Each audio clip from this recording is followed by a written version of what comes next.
এক মহান philosopher Plato বলেছিলেন, একজন বুদ্ধিমান ব্যক্তি শুধুমাত্র তখনই কথা বলে যখন তার কিছু বলার থাকে, আর অন্যদিকে একজন অবুঝ মূর্খ ব্যক্তি এজন্যই কথা বলে কারণ সে শুধু সবাইকে নিজের কথা শোনাতে চায়। তুমি জীবনে হয়তো এমন অনেক মানুষ দেখেছো যারা অনেক কম কথা বলে, দরকার ছাড়া তারা কথাই বলে না।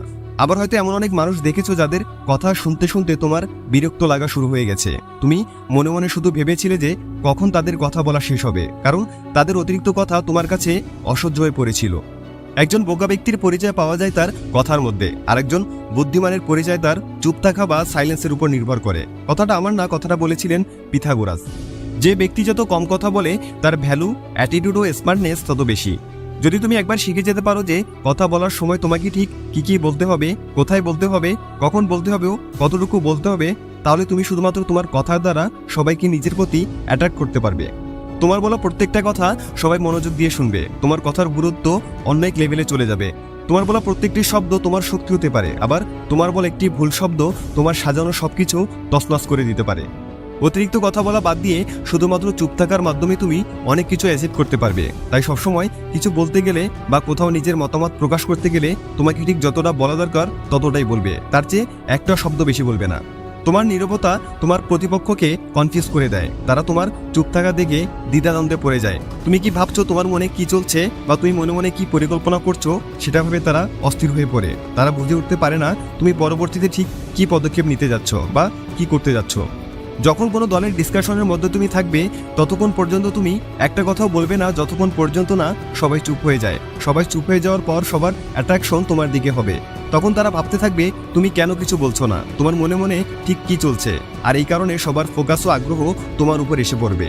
আর ঠিক সেই সময় তুমি বলতে শুরু করবে, দেখবে অন্য সবার চেয়ে তোমার কথাগুলো সকলে মনোযোগ দিয়ে শুনছে, আর যার কারণে তোমার কথা আগের থেকে 10 গুণ বেশি গ্রহণযোগ্যতা পাবে। গৌতম বুদ্ধ বলতেন, কোনো কিছু বলার আগে তোমার সেই কথাটিকে 3টি প্রশ্নের ভেতর দিয়ে পার করো। 1, তুমি যা বলছো সেটার কি কোনো ভ্যালু আছে? 2, তোমার কথা বলা কি এখন ভীষণ জরুরি?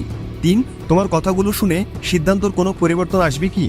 যদি তোমার কাছে সবগুলো প্রশ্নেরই যথাযথ জবাব থাকে তাহলে কেবল তুমি ওই কথাটি বলবে। ওই যে ছোটবেলায় শিখেছিলে না, কথায় না বড় হয়ে কাজে বড় হবে, এখন ঠিক সেটাই করতে হবে। যত পারো তত কম কথা বলবে, আর নীরবে নিজের কাজটি নীরবতার সাথে করে যাবে।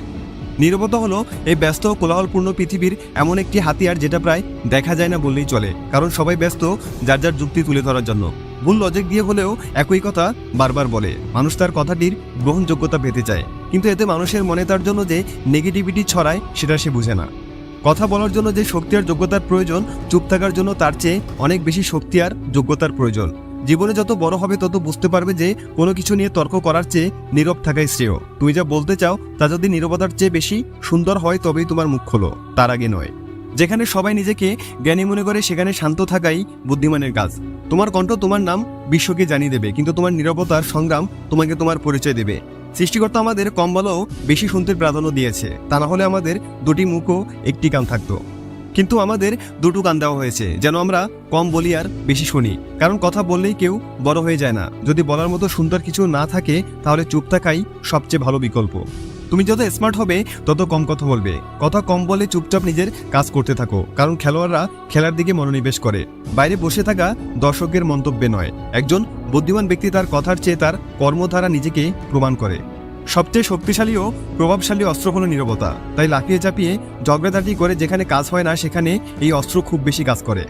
জীবনে এমন অনেক সময় আসে যখন আমাদের নীরব থাকতে হয়, কারণ আমরা যখন নীরব বা শান্ত থাকি তখন আমরা আমাদের সামর্থ্যের চেয়ে বেশি চিন্তা করি, যার ফলে কঠিন কাজটিও সহজে হয়ে যায়। জ্ঞানীরা কম কথা বলে আর বোকারা কম শোনে। মনে রাখবে, নীরবতার আগের সর্বোত্তম চিকিৎসা। তুমি যত বেশি শান্ত হবে তত শুনতে পাবে। যে কলসি অর্ধেক পূর্ণ তাতে বেশি আওয়াজ হয়, কিন্তু যে কলসি সম্পূর্ণ পূর্ণ তাতে কিন্তু আওয়াজ হয় না। চুপ থাকতে শেখো, দেখবে যে তোমার সাথে একদিন খারাপ ব্যবহার করেছে সেও একদিন তোমার পায়ে এসে পড়বে। তুমি যদি সঠিক হও তাহলে তা প্রমাণ করার চেষ্টা করো না, চুপচাপ বসে থাকো, সময় সব জবাব দিয়ে দেবে। তাই আজ থেকে যতটা সম্ভব চুপ থাকো, যতটা সম্ভব নীরব থাকো, নিজের অ্যাটিটিউডকে বজায় রাখো। এমনভাবে নিজেকে গড়ে তোলো যাতে তোমার একটা কথা বাকি 100 জন লোকের চেয়ে বেশি গ্রহণযোগ্য হয়। সবাই যেন আগ্রহী থাকে যে কখন তুমি মুখ ফুটে কিছু বলবে, তখন তুমি তোমার মতামত জানাবে। চুপ থাকার উপকারিতা যদি একবার তুমি বুঝে যাও তাহলে জীবনে এমন অনেক কিছু অর্জন করতে পারবে যা হয়তো হাজার বকবক করে কখনো অর্জন করতে পারতে না। আশা করি ভিডিওটি ভালো লেগেছে। যদি ভালো লেগে থাকে তাহলে ভিডিওতে একটি লাইক করে দাও, সাথে শেয়ার করো তোমার সেই সমস্ত বন্ধুদের যারা অতিরিক্ত কথা বলে। সাথে নিত্য নতুন এ ধরনের মোটিভেশনাল ও সেলফ ডেভেলপমেন্ট রিলেটেড ভিডিও পেতে সাবস্ক্রাইব করে আমাদের সাথেই থাকো। Thanks for watching.